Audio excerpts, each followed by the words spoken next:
Hi, welcome to my show. Today, my guest is Zina Hermez. Zina is an author who I had the privilege of interviewing years ago for an article that I wrote about her. She's the author of Not Without God, and I remember that she had sent me the book, and when I started reading it, I couldn't put it down. I was so affected by her story, so inspired by it, and I've been meaning to have her on my show for the longest time, and I am so happy that you're finally here. Welcome, Zina. Thank you. I'm happy to be here. Well, honestly, your story was so inspiring that as I was talking to you earlier today, I was telling you these parts that I still remember about it that really stand out, and I would love to share those parts, especially with the audience. But to start off with, you know, tell us a little bit what the book is about and how it came to be. Sure. My book is called Not Without God, A Story of Survival. And it's basically about a very catastrophic accident that I suffered as a teenager. I was 16 years old. While trying to cross the street on my way to school, I was hit by a car. The accident left me paralyzed. Few doctors predicted that I may not live, let alone walk again. Obviously, I'm still here. And walking again was an uphill battle. However, I was able to accomplish walking through hundreds upon hundreds of hours of physical therapy, but first and foremost, my faith in God and support through family and friends and wonderful, teams of physical therapists and doctors and what have you. Yeah, I remember when I was reading it, my heart, I was like the parts when you were you had been like late to your bus stop or something Yeah, like I was that, running late. and you were trying to catch the next stop or I was something. trying to get to my best friend's bus stop because his came a few minutes later than mine. And Yeah. it was a dark and rainy morning. It seemed like it was, 10 o'clock at night and the cars were speeding. And it was just, one of those things that should have never happened, but we can't always control. Yeah.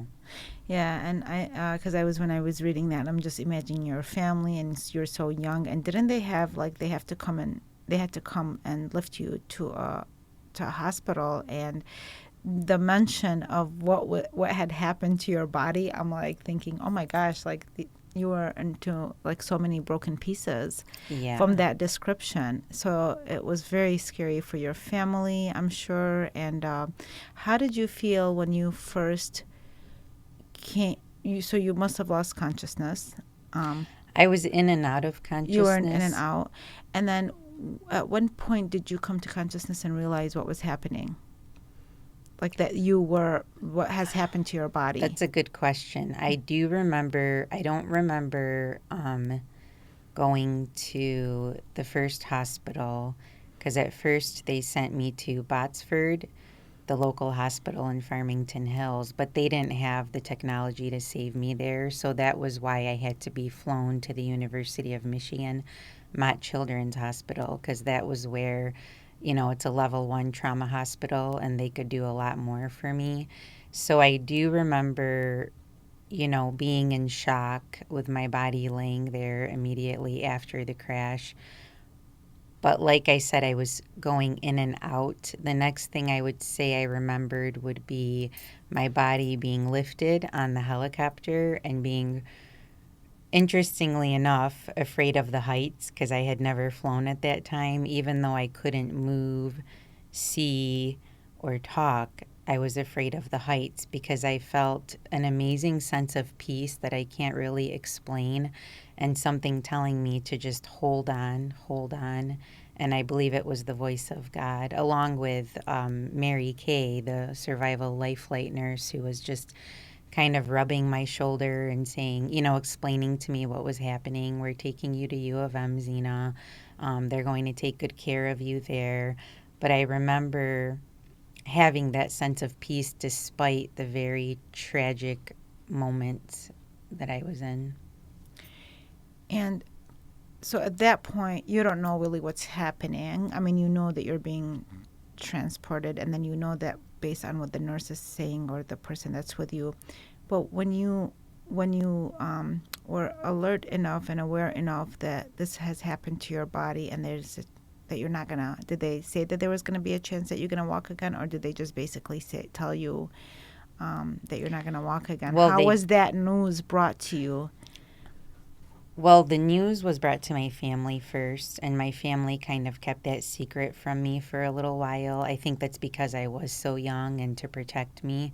But the doctors at Botsford Hospital had told my family she probably won't make it, and if she does, the chances of a spinal cord injury are very high.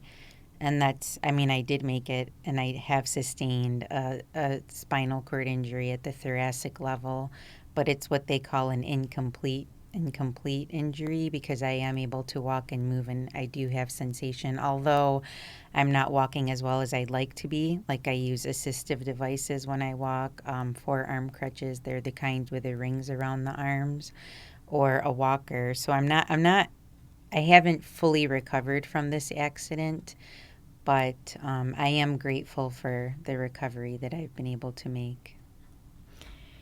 And from the time that you learned what your situation was like, uh, was it from that time, did you have a belief inside that, okay, so my life is basically over? Or did you feel differently about, did you have that inner peace still that you had when you were in the helicopter?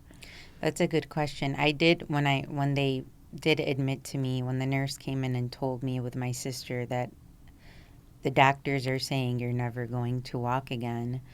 But they explained to me, Zina, you have faith in God and you probably can, because they knew my personality. At first, of course, my heart was just crushed and broken. Even though they were encouraging me, I was still crushed because I heard the news that I wasn't going to ever walk, at least not like before. But I didn't stay in that place. So that's a good question. You know, I think in life we do have heartbreaks and things that we go through sometimes that just, they can nearly destroy us. But I've always been resilient, and I think I had that even when I was a teenager. So that's why, even after that really critical conversation, my faith did come back, and I did keep fighting to live and walk.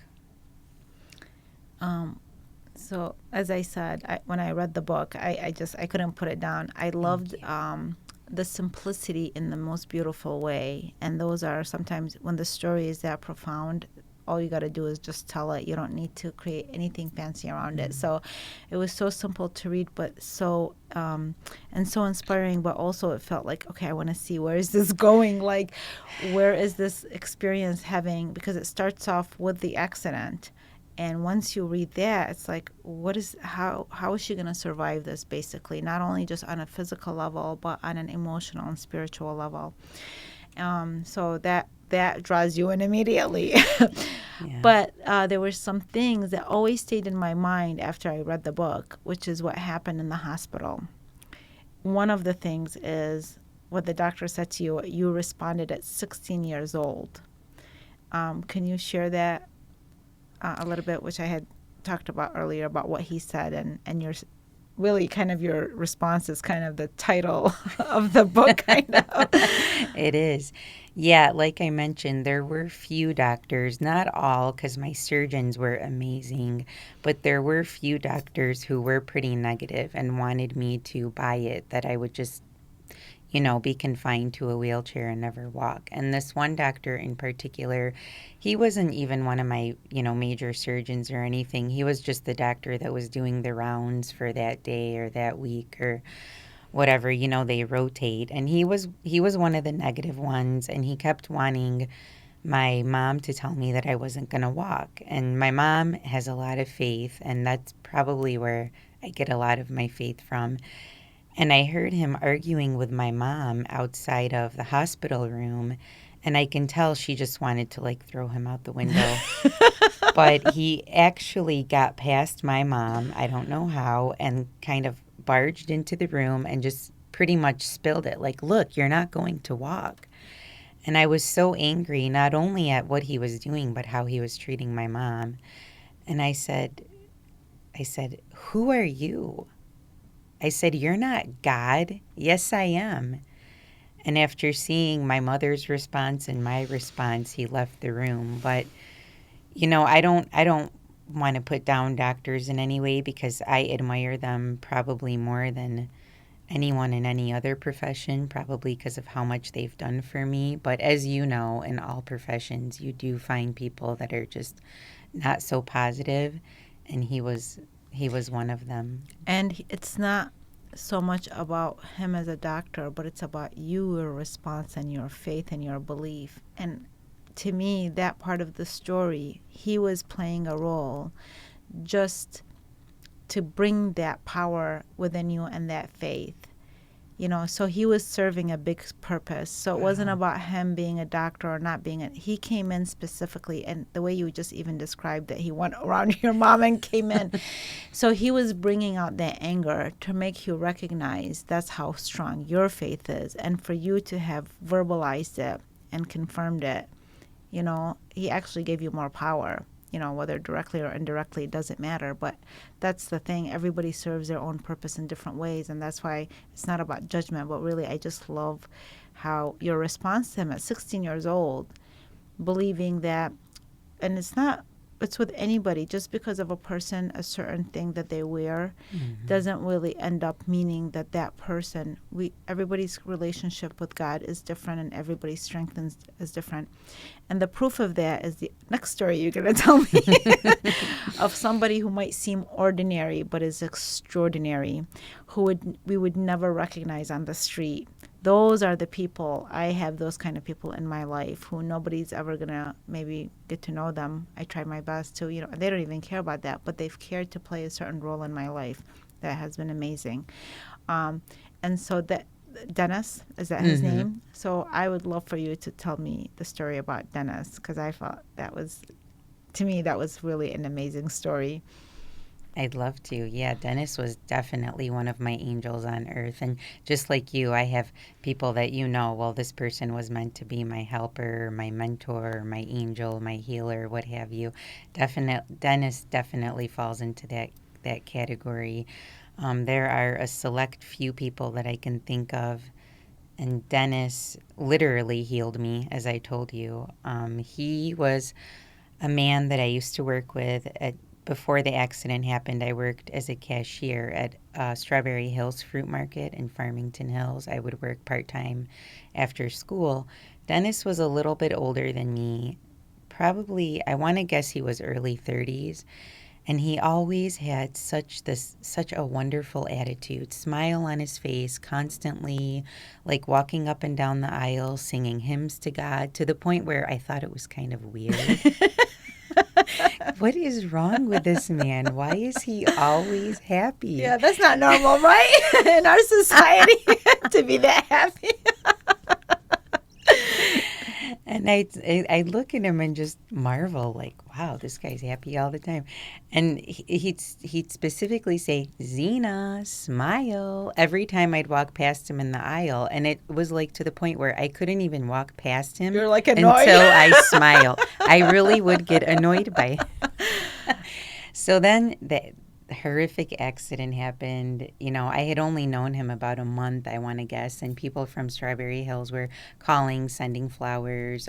Few came to visit. Dennis was one of them, but he'd make these periodic visits. He'd visit me like once a week, and he'd bring prayer booklets, and he'd talk to me about Jesus and God, and he'd teach me. He was a Christian, and he had actually died and come back to life. And I can't remember all of the details of that incident because it was so long ago, but I remember him giving me that testimony. And I trusted him because, you feel a warm sense about certain people, and I knew that he was just very nice and harmless and just an all-around, God's child.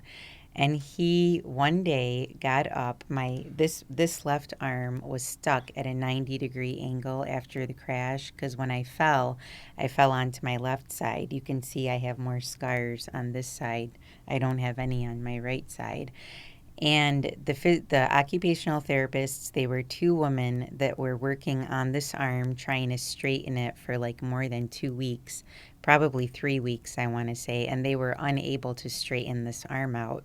Now, when your arm is stuck at a 90-degree angle, you can't. Can you put that up a little bit? I want like for people to see that. So your arm was, if you can just hold it. So it was like It was stuck at a 90 degree. Yes. Okay. And you can see now it's completely Yes. straight. You And can then so see it the was stuck scar. like that, and then So Dennis got up one day on the side of my bed on one of his regular visits, and he just put his hand to my arm. And I didn't know what he was doing, but I wasn't afraid because I trusted him. And he put both hands on one on my elbow and one on my arm. And he kind of looked up and he started praying, and he started praying in tongues. I'm not sure if you've ever heard anyone pray in tongues before. And I knew he was praying, although I've never spoken in tongues, but I knew it was a form of prayer, and he was talking directly to God.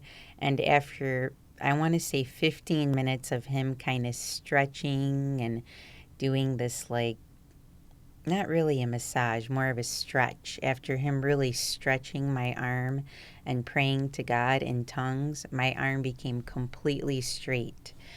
And here I am, 16 years old, like, oh my God, Dennis, like my arm, and I'm like, whoa, what, and he's like, shh, shh, shh, because the doctors were kind of walking back and forth and he didn't want them to be startled. But I was like, Dennis, you healed my arm. And it was just, so that's why I call him one of my angels on earth, because he performed a healing work on me.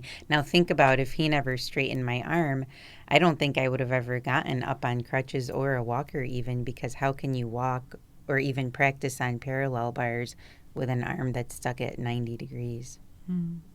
yeah, and so that's why I wanted to bring him up, is because so he didn't have any kind of uniform that indicated who he was, but he came and he did his job as an angel, and more interestingly, what happened after too, because that even proves what kind of person that he is. And what happened after he did that? Well, the visits, they didn't completely stop, but they slowed down. I believe he only came 1 or 2 times after that. It was kind of like he performed his work and then he was done. And I did think about him on and off, for some years. Like, was Dennis real? Whatever happened? Was that an angel? Was this guy? And then one day, actually, it was not too long ago, a friend had contacted me on Instagram, a friend that I happened to work with at Strawberry Hills when I was 16. You know how social media is, you can connect with people like 20 some years later. That's right. That's a good thing. And he was just saying hello to me, this friend, and I was like, "Oh, hi, nice to hear from you." And he actually mentioned Dennis. He said, I saw Dennis. Like, oh, well, I knew he was real, but that just confirmed that Dennis was real. Apparently, Dennis works at Home Depot. I'm not sure if he's still there because my friend had contacted me. I want to say it was around a year ago, but that's not very long ago. He was working at a local Home Depot in the area, just doing the same type of job that he did when I was 16 years old. And God only knows who he's serving today and how he's serving, but just amazing. So these are the things that really, like, for me, just had left such an impact, because that's what faith is about, where you know that there's a hidden mystery that's beyond what we can see. And what we can see is, sometimes we get caught up in labels and get caught up on how somebody is dressed and what they say, who they even say they are. Because just because you say who you are doesn't mean this is who you are, right? But then there's a certain energy work that works that's really beyond all of that. And that's what Dennis was about. But so then we move on to the next aspect of your story. Really, it's a beautiful story, and anybody should just read it. It's such an easy. I want to say fun because of the fact that it's an inspiring story, not because of the challenge, but really you kind of see God at work, because sometimes we can't describe these things. It's not easy to describe love. It's not, how do you describe love?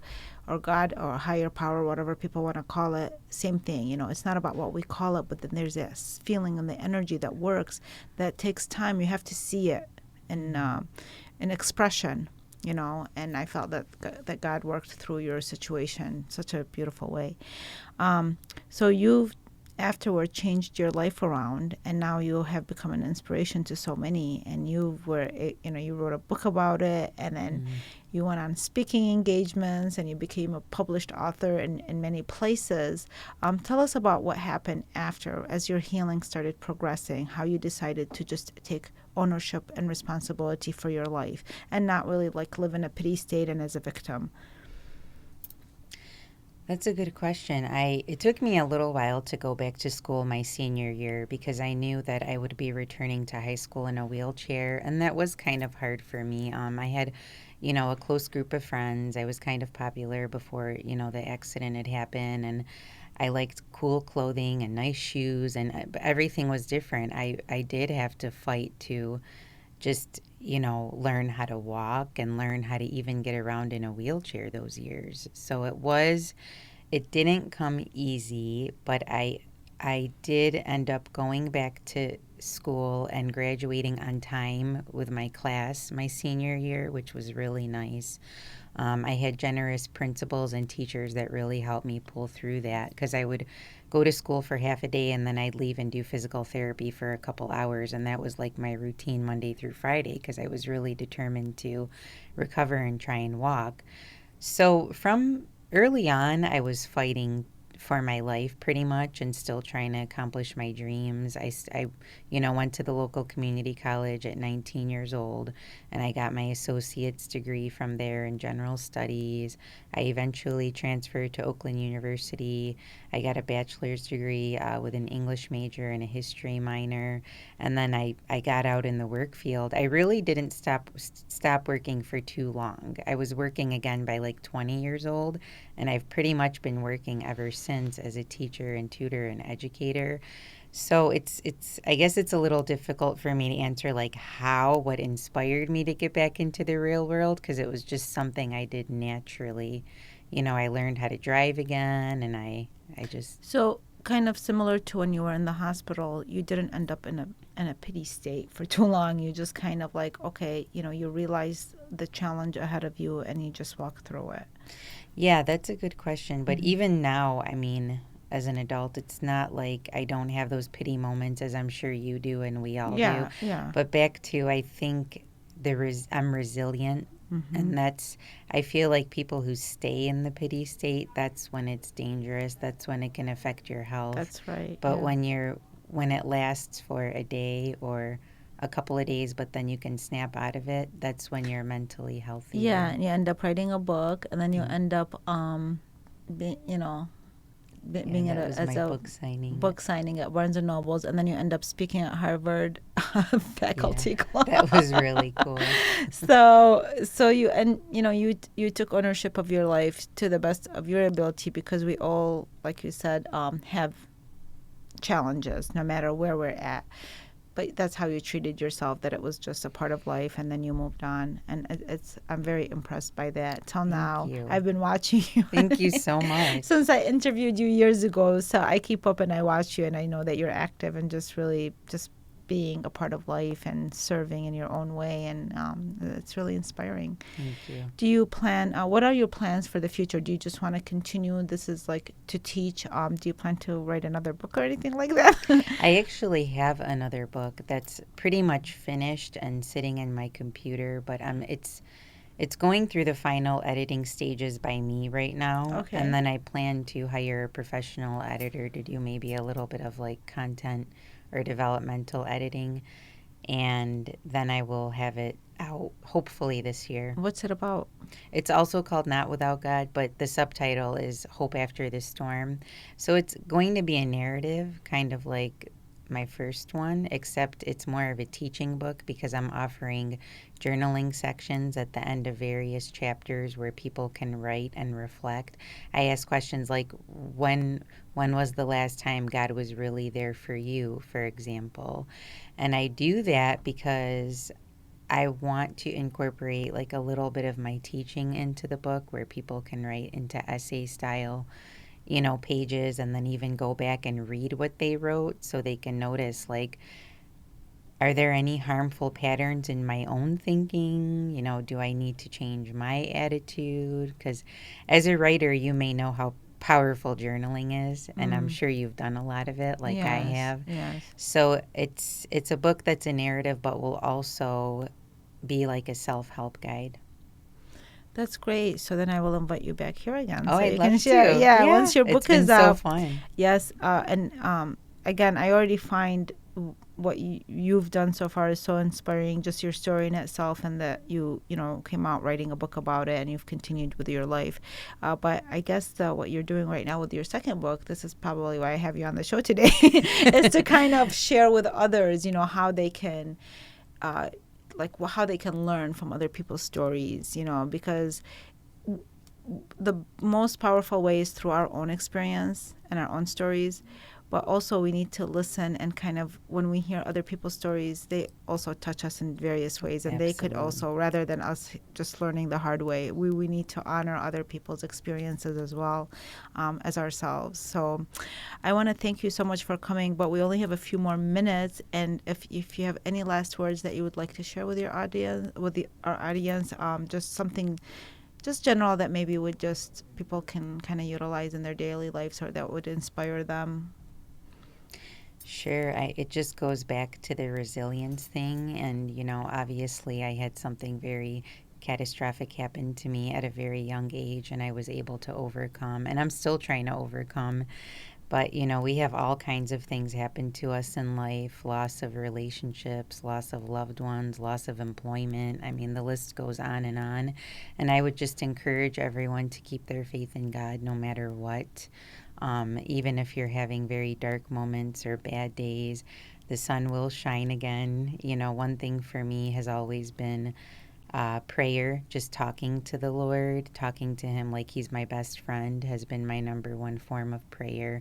And I get my answers, not always as quickly as I'd like to get my answers, or even where I would expect to get my answers. I do get the Yeah, you're like messages, all the though. other human beings that are pretty impatient right now and always wanting. Exactly. I have a friend, he's so funny. He says, yeah, he'll make a joke about impatience, like praying to God, God, I want patience and I want it right now. That's a great prayer. Yeah, and Wow. yeah, exactly.